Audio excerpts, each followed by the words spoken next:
Hey everybody, welcome back to the Takeover. I'm your host, Matt Johnson, and today we have a very special episode.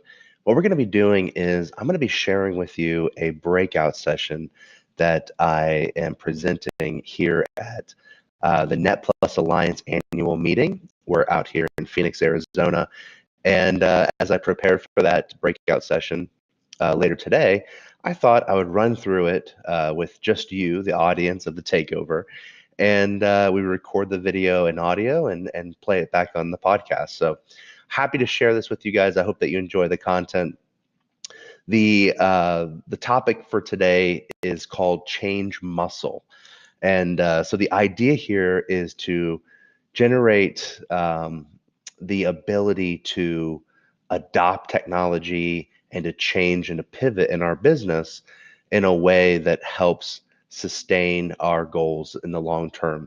We want to make sure that we're competitive as industrial distributors and suppliers in a very turbulent, frequently changing marketplace.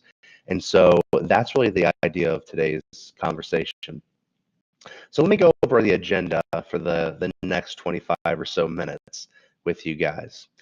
First of all, we're going to talk about why change is important. We're going to cover, as Gary Vee likes to call it, we're going to cover the clouds and the dirt.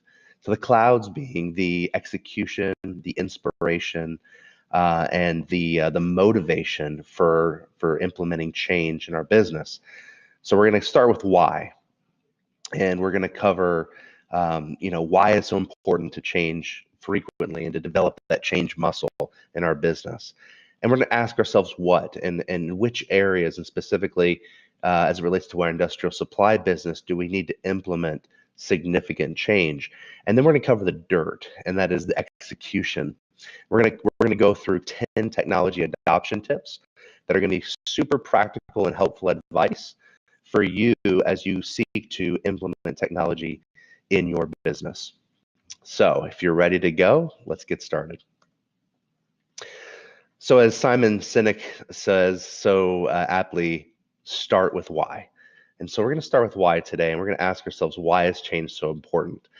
So let me just start by saying that there's this thing called the internet. You may have heard of it. It's kind of a thing. It's a place where people can go and research ideas and discover products and services that might help them in their business. Well, and there happened to be this company called Amazon. And Amazon, and I know I'm being facetious here, but I don't think that we think about Amazon business in the way that maybe we ought to. Okay, so we often think of Amazon and we think of it as a B2C, retail conglomerate. And really, what we need to keep our eyes on is Amazon business. That's the B2B arm of this mammoth corporation, which is literally taking over the world, it would seem. But the B2B arm is growing at a staggering rate. So just in September, some reports came out from Amazon saying that they're set to surpass 10 billion in annual revenue in their B2B sector. This is amazing. And on top of this amazing customer experience that they have online in terms of making it fast and easy to order products, the availability, the pricing, but now they've added terms to the platform as well. So you can pay on terms, and this is becoming a serious concern for industrial distributors. So they've systematically attacked different markets, and they're coming after the industrial distribution market next. And something we have to keep in mind is, what does this mean to us? And I would say that it means that the buyer expectations are changing radically for us. So we have to be very much aware that the expectations on us as a business owner and as a distributor, manufacturer, so much different than they used to be. Okay, it used to be like, as a manufacturer, all you had to do was create great products, have a good service, and offer your products at a competitive price. But now there's this whole internet of things that's changed the game. And so manufacturers have to provide rich product data so that they can feed all of these online distributors, including Amazon. And so that's been a real pain point for manufacturers. On the distribution side, we now have to offer a variety of ways for our customers to not only shop, but buy our products. So some customers are out there and they like to still shop with a catalog in the back of their truck. They may like to place their order over the phone and talk to a customer service rep. They may like to email their order. And then there's another group of buyers who, maybe they have an e-procurement system that they need to connect into. Maybe they want to shop online and purchase products online fast and easy, similar to what they've experienced at Amazon. The whole game is changing for us, and we need to be aware of that. And finally, we have a millennial workforce shift happening right now. So not only at your business, but at your customer's business. So think about this. The traditional sales reps that you have working for your customers that know the products so well, that know the manufacturer so well, that know the business and the market so well. These folks are going to be retiring. They're going to be having this mass exodus in just a matter of 5 or 10 years maximum. And what we're going to see is they're going to be replaced by the world's largest workforce, which is the millennial generation. That millennial generation doesn't have the same product knowledge, industry knowledge. And so what we need to do is we need to take the information that's inside of your legacy sales rep, your legacy team members, and transfer that to the next generation. And that's going to be something that we have to also keep on top of our mind.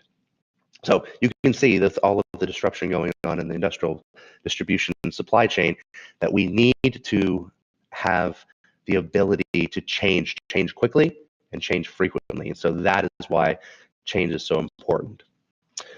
All right, so we talked about why change is important. Now let's tackle the areas in which we need to invest in the most change.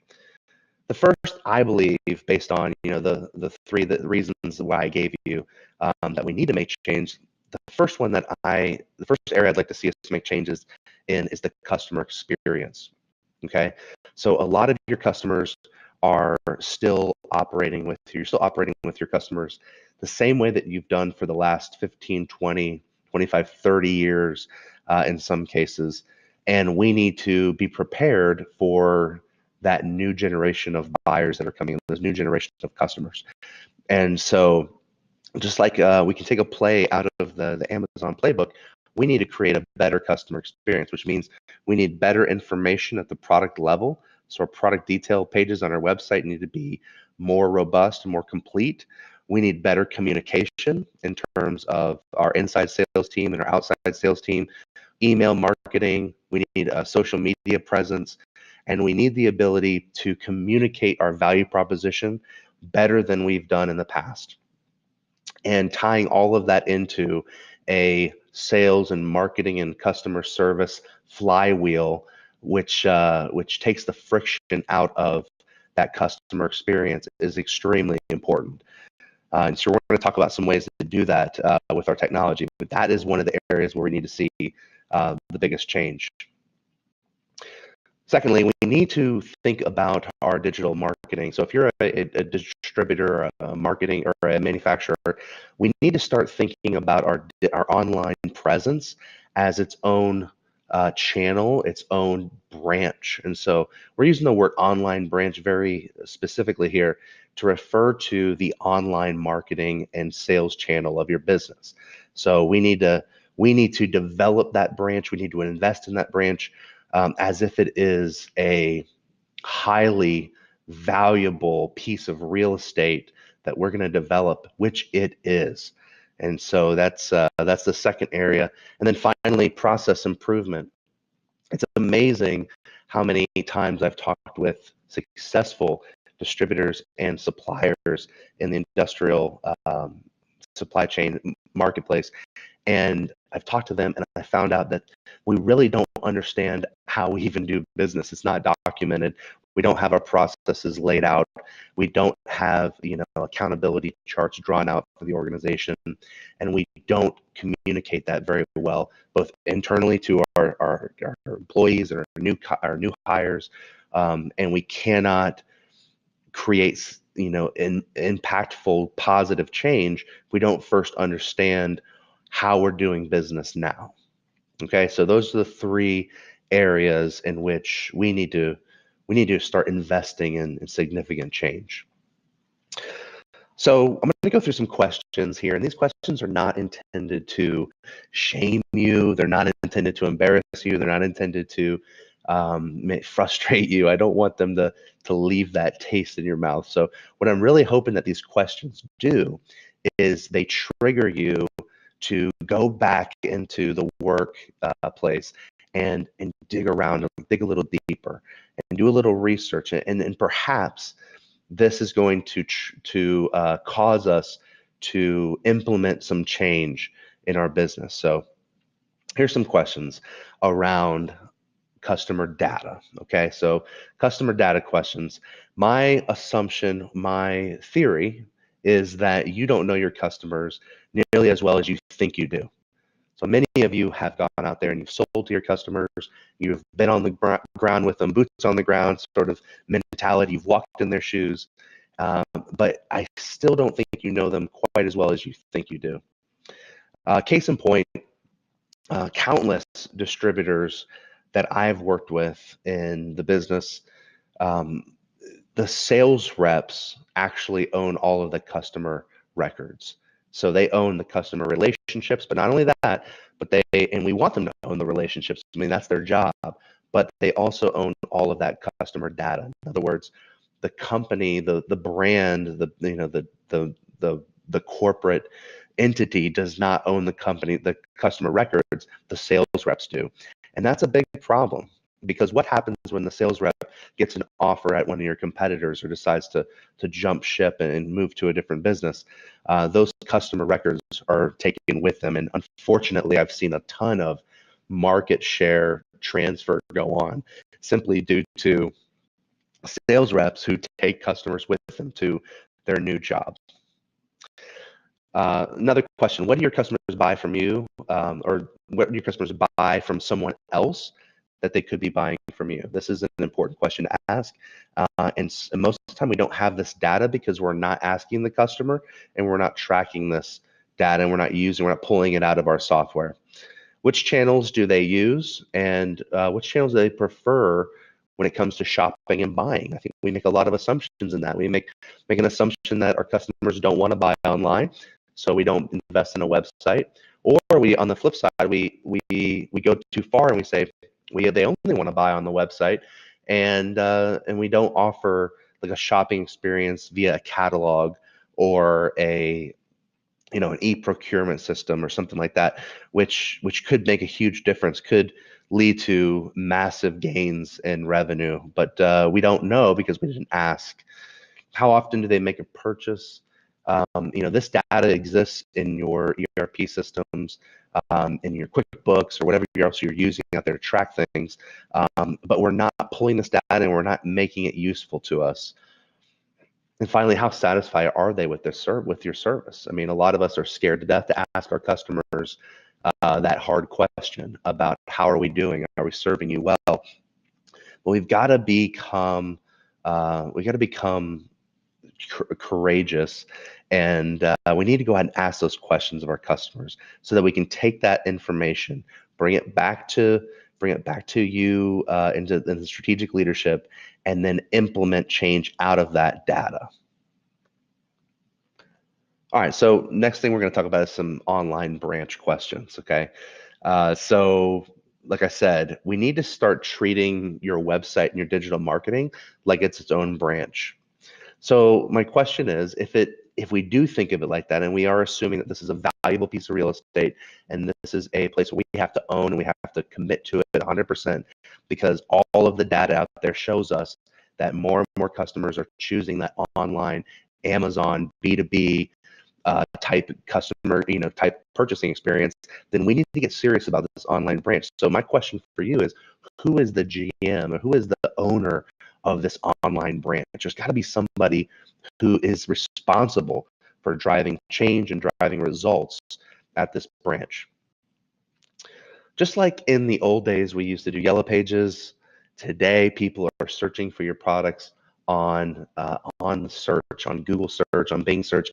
So, just like it would be foolish for us to not list our business in the yellow pages, it's foolish for us to put up a website and then not invest in search optimization in order to be found both on on the website, making sure that our website is mobile responsive, making sure that we're being able to be found on social media as well. People are using social media and YouTube and Facebook as search, essentially like a search engine. So we need to make sure that we're optimized there as well as online. So really important. Does our website have high quality product detail pages that actually sell the product? Because remember, if you have an online branch, you're not going to have sales reps that are out there selling, 24/7 for your online branch. The online branch sells itself, and the sales reps really are the product detail pages. So we want to make sure the product detail pages have things like multiple images, video, detailed descriptions, custom reviews. That sort of thing is going to help us sell products online. And finally, can your B2B customers shop and purchase on their terms? So do we offer that kind of flexible buying relationship? Can we offer credit card checkout for smaller customers? Some customers just want to get in and get out quickly with a credit card, and we want to make sure that we're accompanying that request as well. All right, so that was some questions. Those are some big questions. I know we went through them quickly, but just to ease your mind, I am going to have this presentation available for you to download, so you can take these questions back and you can discuss them with your leadership team, with your company. So rest assured that you're going to get all this later on. Here's my change methodology. It actually comes from a very old source. It's the Bible, right? So I love timeless truth. And it's found that this scripture verse really applied to what we were talking about here in the change methodology. So in the book of Matthew, Jesus is talking about the old way of religion and kind of what he's brought, this new path, right? This new way of doing life and loving God and loving people. And so he talks about it in terms of new wineskins and old wineskins. And here's what he says: neither is new wine put into old wineskins. If it is, the skins burst and the wine is spilled and the skins are destroyed. But new wine is put into fresh wineskins, and so both are preserved. And what he's saying here is, he's not talking about technology, but what I'm saying is, the way that I am interpreting this verse for you out of context is that the new wine is like new technology. Okay, so we're not going to take new technology and new software. We're not going to take that stuff and cram it into our old processes. That's the old wineskins, right? Because if we take what is new and we cram it into the old way of doing business, we're going to break everything. And that's kind of what the verse is talking about. So we need to make sure that our new processes are implemented and factor in the new technology, the new way of doing business. And that's why I talk about the website and the digital marketing and all of that sort of stuff as sort of like being its own online branch, because it's dangerous if you try to transform your business from an old traditional type of distributor or manufacturer into a new digital version of yourself. That can be very disruptive, and it can ultimately break. And so we want to be making sure that we kind of segment off the digital marketing and the digital technology so that we have really clean processes in which to move forward. We were made for this industry. We've been learning, listening, and adapting for over 15 years. But I feel like we've only just begun. From the beginning, our mission was to help industrial suppliers grow their business. Today, the world is spinning faster than ever before, and we refuse to slow down because nothing less than the future is at stake. For many of our clients, we are the bridge between yesterday and tomorrow, helping them seize the moment today. You know, they say tigers starve last. Are you hungry? Are you playing offense, attacking the market and driving change? Or are you retreating to the boardroom, trying to figure out how to survive? Everything we do is about building relationships and brands that stand the test of time. So yeah, we're crazy passionate about helping you transform your business. That's our legacy. What's yours?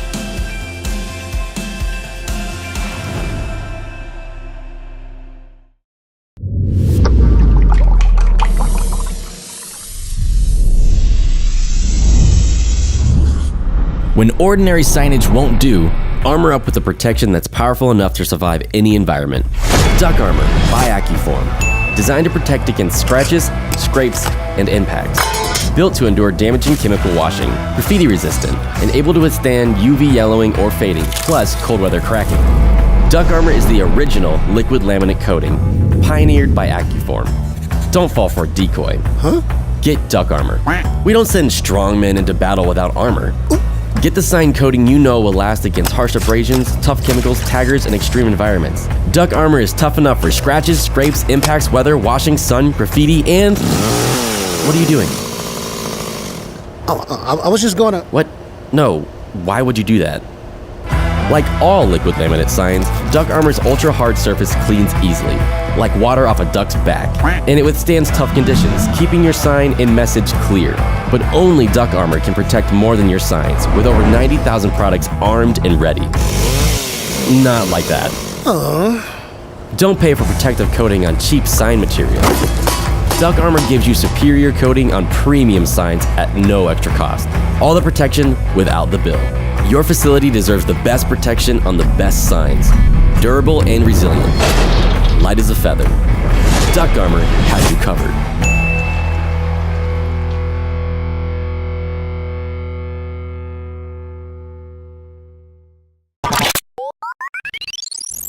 All right, so we're going to dive into the 10 technology adoption tips for industrial distributors and suppliers. Now, this is really the meat of the presentation here.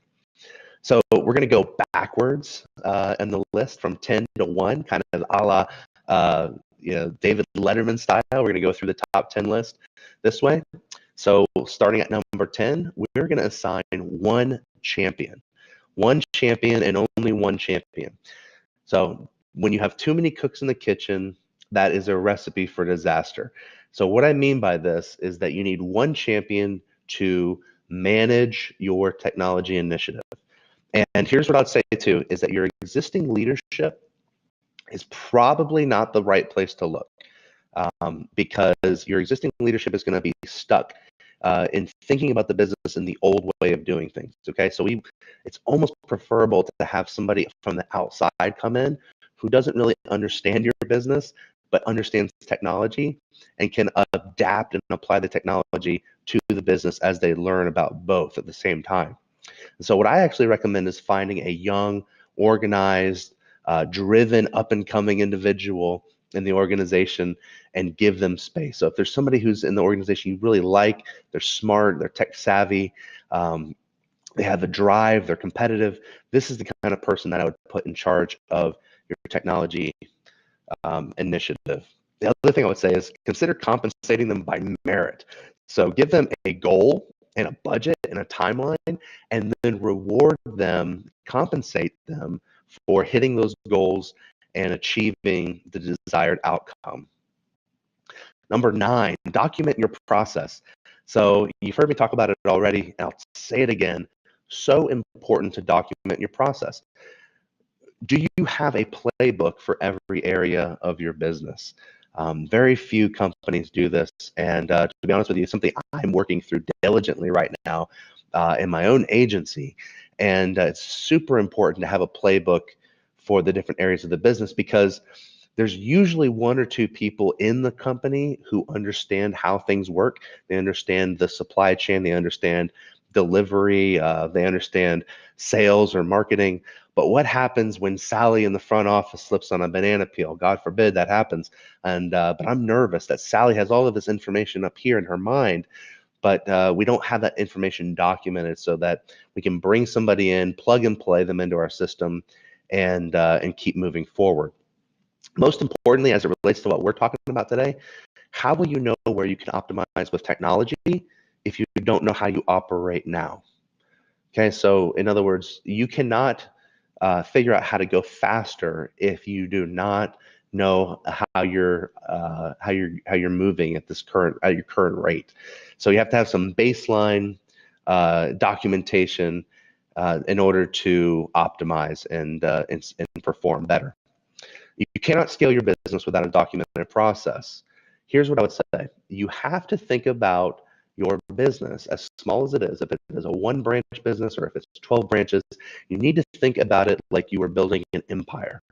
I'm sure you've seen that show that in the movie, Founder, with about the McDonald's story, about how Ray Kroc, he went out and he took this idea of what McDonald's could be, and he systematized it. He documented every little aspect of it, and then he repeated it all over the country. And that's the idea, is we have to think like we're building a McDonald's. We have to think like we're building a Granger, and we have to think about what it would look like if we were to open up branch after branch after branch and scaled. And now, whether or not you end up scaling and growing, into a dozen different branches in your region, or whether you just stay like with 1 or 2 branches, the idea here is that you're going to be a very profitable, you're going to be a very nimble company if you document your processes. Number 8, publish an implementation plan. Okay, so this is very important.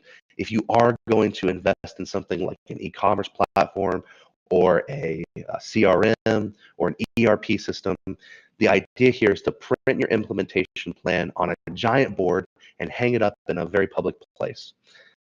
This is important because you're going to go back to work after you create the strategic plan, and you're going to get caught up in the whirlwind of the day-to-day grind. And you need to make sure that you keep this tech implementation on the top of your mind and on top of your team's mind. I like to go public with it. Some people may not agree with this, but I like to communicate to my employees, to my customers, to my vendors, anybody who comes by the office. I want them to know what we're up to, that we're changing, that we're innovating, that we're moving forward. And I like to actually print the names of the people responsible for different aspects of the project, to print their names and put those names on the board so that everybody knows what piece they're responsible for. The key thing here is that you sell this to your team, you communicate why this is so important, and you're communicating the game plan for how you're going to make it happen. That creates a lot of trust, and that creates a lot of confidence in your team, and you're going to get this thing done. Number 7, consolidate with caution. Okay, so this is the idea of tech stack. So when I say tech stack, what I mean is the stack of software solutions that you use to run your business. So it's usually an ERP system, a CRM, a e-commerce platform. There's financial accounting software, whatever it is that you're using to run the day-to-day operations. We want to keep that tech stack as small as possible, but at the same time, we have to be aware of silver bullets. So I'm going to get to the silver bullet in a second, but first of all, we need to have the courage to reassign or let go of redundancies so that we can run super lean in our organization. So if we're improving the workflow of a certain area in the business through software technology advancements, then we need to have the courage to say, hey, listen, yeah, I know you used to do this manually, but now we're going to reassign you because the software handles this part. So for example, order entry. Okay, so we have 3 people in order entry, but now we've migrated 20% of our business over to the e-commerce side of the web, the e-commerce business, and so now we don't need nearly as many order takers. So we take those people or reassign them. I'm not advocating letting them go unless there really is no fit. I wouldn't make up a job, but reassign them into areas of the business where they can continue to make an impact. But it doesn't make sense to adopt technology in order to streamline your operations and then not make changes to your staff as well. So keeping your tech stack as short as possible. You don't want a 5-patty cheeseburger like we have on the screen here. You remember the old Dagwood sandwiches, where Dagwood, the cartoon character, he would create this massive sandwich that was like 2 feet tall, and then he would go about eating it. Well, that's not the kind of stack we're looking at. We want it small, we want it manageable. The less software windows that need to be open for your employees, the better. We also need to think about choosing the best option for tomorrow, not necessarily today. Okay, so things are going to change very quickly. So you need to look at, when you're researching the software platforms that are available to you, you need to think about what's going to get me, what am I going to be happy with 3 years from now, not necessarily what's going to get the job done today. And finally, what I mean by the silver bullet is that we often hear of, different software companies that are trying to consolidate by adding a bunch of different services underneath their corporate umbrella. So case in point, like the idea of an ERP software system having a bolted on e-commerce solution as well. Well, they're an ERP system. They've been built for ERP. They may not be the best at creating an online experience. So their e-commerce platform may not be the right solution. Case in point, when you go to Burger King, for that delicious flame grilled Whopper. You don't go there for the chicken fingers, right? If you want chicken fingers, you go to Chick-fil-A. In the same way, you don't go to the ERP company for your e-commerce. You go to a company that specializes in e-commerce. So beware of the silver bullets. There really are none, okay? Nothing does it all. Number 6, we're going to learn from your peers, okay? This is very important because we have to have the humility to say that we don't have it all figured out. And guess what? Neither do they, okay? So your peers that are doing well, maybe you know somebody in the business. So here I am at, when I'm giving this presentation, I'm at Net Plus Alliance, this annual meeting where all of these distributors and suppliers come together for a few days, talk to each other, we learn from each other, and we look for opportunities to grow together. That's the idea. So if you're at those meetings or if you're part of a buying group, really important to look for opportunities to speak with other business leaders who are similar to your company and ask them about their experience. Ask them what's in your stack. When they say stack, tell them what's in your technology stack. What technology do they use? How do they put their team together? And what resources did they use to accomplish the goal? There's nothing we business owners enjoy more than talking about our babies. And for those of you who are listening to the podcast, you can't see this, but I have a picture of my kids on the screen. Cameron, who's 13, my daughter Darcy, who's going to be 9 soon, and they are so awesome. And I would just go on and on about them if I could. So think about it. Your company is your baby if you're an industrial entrepreneur. So, ask other owners about their business and they will tell you all about it. All right, so number 5, open an online division. Okay, so we talked about the online branch, the online division, whatever you want to call it, but launching an e-commerce website is really no different than opening a physical branch. Okay, so think about this. If you open a physical branch, you will need a structure. Okay, you need a building. Okay, in the same way, you need a platform. You need a place where you're going to host the content and host the website itself. You will need a general manager. You need somebody to own this as an initiative. You need somebody to be responsible for results. You will need documented processes. So we talked about the new processes. Don't try to cram new processes into the way you've done business before, but segment out the business so that you have these processes lined up with the new technology that you're implementing. You will need help building it, stocking inventory, marketing, and sales. Okay, now there's a couple ways of doing this. You can go the route of building a team that is going to first build the website, stock it with product detail pages, and creating marketing campaigns, and also selling the website. You can also reach out to an outside resource that'll help you do that as well, like a marketing agency. I happen to know a pretty good one. You may even consider using a separate P&L to track profitability. You don't have to do this, but I think this is a really good tip. If you are, really looking at significant investment, you need to be able to hold this online branch accountable, just like you would hold a physical branch accountable. If they're not going to create revenue and drive sales and be profitable, then we need to do something about it. So that's number 5. Number 4 is to find a guide who understands. This is really important because we are, if you're listening to this, you're an industrial entrepreneur, you're either a distributor, a manufacturer, or a wholesaler. You understand that business. Okay, so you may not understand technology, but a trusted advisor is someone who can chart a course and hold you accountable for reaching your goals, which we all need. We all need this. This is somebody who will display both empathy and authority. Say they understand your position, they understand your business model, and they have the experience and the know-how to lead you down a path of success. They understand your business. They're going to ask good questions, and they're going to listen to you, and they're going to take your feedback, and they're going to apply that to your business.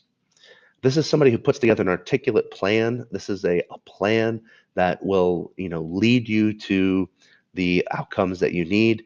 And this is somebody who calls you to action. So it's not enough to just put together a plan and then and have that plan and have that thing sitting on your desk, but you have to actually implement it. You have to execute on that plan. And they're going to follow through to make sure that you ultimately win and achieve your goals. So finding a guide is very important. There's several of these out there, and of course, I do this for distributors as well. There's other people who have experience in this area who can help you adopt technology and be successful in that. Number 3 is to outsource implementation. Okay, so this is one that I'm a big fan of, because even if it sounds like a sales pitch, I swear it's not, but even if I did not own a marketing agency dedicated to helping industrial distributors and manufacturers grow their business, I would still recommend an experienced outside team versus an inside team that I'd have to build and pay at a fixed cost rate, okay? So an experienced team is faster and more cost effective than going it alone. The reason for that is because they've done this before, and they can provide strategic direction. They can provide a level of organization and project management that is seldom common inside internal team. And this is the big difference here, is the variable cost versus fixed cost. Variable cost is I can bring a team on like SpinStack, like a marketing agency, bring them on for a few months, 6 months, a year, and then drop that cost as I launch my website and launch my CRM and launch my marketing campaigns and get started. I can drop that cost. That cost can flex up and down, versus a team where I have a big fixed cost with all of that overhead. So this also gives you access to more talent, because you're not going to be able to afford, a 12-person team. More than likely, you're not going to be able to afford a big team to run your online branch, to run your marketing campaigns. So you're going to have access to more talent going through an outside source. And this outside source is going to have experience working on similar projects for similar clients. That's really important, because they've already done the dumb things. And I can speak from experience. We've already done the dumb things on other clients, and we've messed up, and we've learned from those mistakes. And we're taking all of that experience, both from the victories that we've had, the successes that we've seen, as well as the failures. So all of that stuff comes to you, and we've kind of paid the dumb tax, so to speak. So that's something that I recommend for you. If you got a big project, outsource it with an outside team. Number 2, we're getting close to the end here. We're rounding the corner. Number 2, don't skimp on training. This is super important. This is just the question I have to ask you, right? So you go and you invest all this money, and you've got this great solution. So you're ready to go. Now your employees are going to read the documentation that the software company provides, and they're going to train themselves how to use the new software solution, correct? No, they're not going to do that. They're not going to do that. This is why, after launching a technology initiative, after launching software, we need to follow up with really rigorous training. Lack of adoption. So, it's one thing to implement something, but it's another thing to adopt it. And lack of adoption with your employees is the number one reason for technology ROI drag. They're not either held accountable to adopting the technology, or they don't have the resources and tools in order to do that amidst all of the things you're asking them to do currently. Once you're launched, your job is not done. That's the key takeaway. You need to continue to follow up, continue to train, and schedule the training and encourage the staff to actually go out and break the system. So tell them, listen, we don't have it. We don't think the solution is perfect. We want you to tell us where we need to make improvements. So let your team be the ones to drive change and to drive improvements with whatever solution you put together. You will pay now.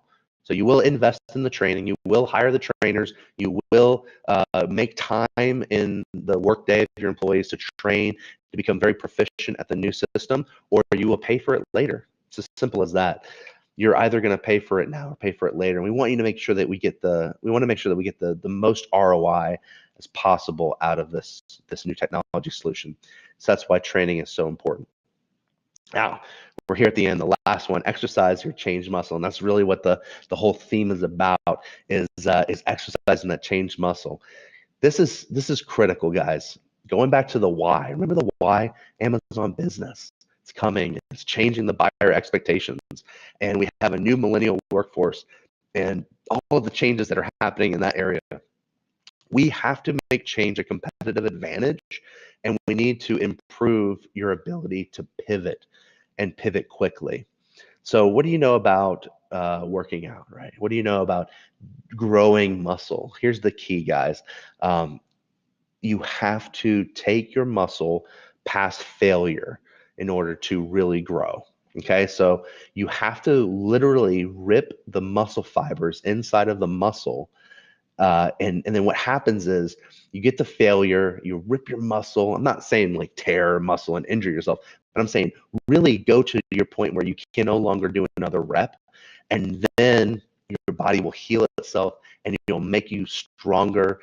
Your muscle will adapt, and it will. And the next time you go into the gym, you're going to be able to lift that same amount of reps, that same weight, and you're going to be able to do it. And you're going to have to gradually increase the strength of that muscle. Well, the same is true about change. Change is like a muscle, and you have to work it out, and you have to take it past failure in order to really succeed. And so here's a couple of really practical tips. Number one is, if you're thinking about a big initiative like, going and building this online branch, or moving your sales team into a CRM program that you can use to hold them accountable and to drive sales. Well, there's a couple of ways to do this kind of as a baby step, and I like to call it gateway software. So this is software that is free, usually to start. It's completely free, like Slack or HubSpot CRM. And what we do is we get a few people onto the software, and we make a baby step. We get them to start using something new, we get them to change, and we start to see the results of that. Number three is to don't freak anybody out with absolutes. Okay, so be careful when you go in there and you say, all right, we're changing everything, guys. We're gonna become a digital distributor. We're gonna become a digital company, and here's how we're gonna do it. Okay, don't freak anybody out with absolutes. Here's how I would suggest going about communicating that. Say something like, all right, now we're gonna try something different for a while. We're gonna try something that's brand new. We're gonna commit to it, but we're gonna just try this for a while and see how it goes. And of course, that once we start using technology, it's gonna have a snowball effect, and we're gonna be able to pick up adoption, and people are gonna be excited about it. It's gonna help them improve their jobs, and it's gonna improve results. So, having a mentality of just starting off slowly and not being afraid to fail. So, if you're not failing, you're not growing. It goes back to that growing the muscle. We need to take it, we need to rip it, we need to break it, and then we need to rebuild. And remind yourself at the end, guys, as we're closing this up, remind yourself why change is so necessary. Go back to that first beginning of this presentation and remind yourself what is at stake. Of the next 5 or 10 years, what is going to happen to our industry? What is going to happen as Amazon B2B grows and grows, and more customers and more young purchasing agents and more young customers of yours go to a more digital experience online? We have to be there for them when they do that, or else they will leave us. The relationships that we have are only as good as the people who are in those relationships. And when those people start to leave, and when we get new people in, things are going to change very, very quickly. So I want to make sure that you guys have everything you need to adopt to technology and to succeed in your business. So that's it for today. We made it through all the way through the presentation. I would just encourage you, sort of as a closing call to action here, that if you are adopting technology, if you're looking at implementing an e-commerce solution, an online division, if you are looking at some sales technology, a CRM, if you're looking at creating a better online experience for your business, would you consider reaching out to us at SpinStack Growth Agency? Just go to spinstack.com and fill out the form to schedule a consultation, and let us know how we can get together and start helping you plan out that course for implementing change at your business. It's great. It's great to have you as a listener of the Takeover podcast. I'm so grateful to have you tune in every week. If you are listening to this and you appreciate the content that we give, please consider sharing this with your peers, and please consider going on to iTunes if you're listening on iTunes, and rating and reviewing the show. That would be a tremendous help for me. It's going to help us get the show out to more folks and help more companies like yours adopt the change and build that enterprise that really stands the test of time. Well, that's it for today, guys. Until next time, take care.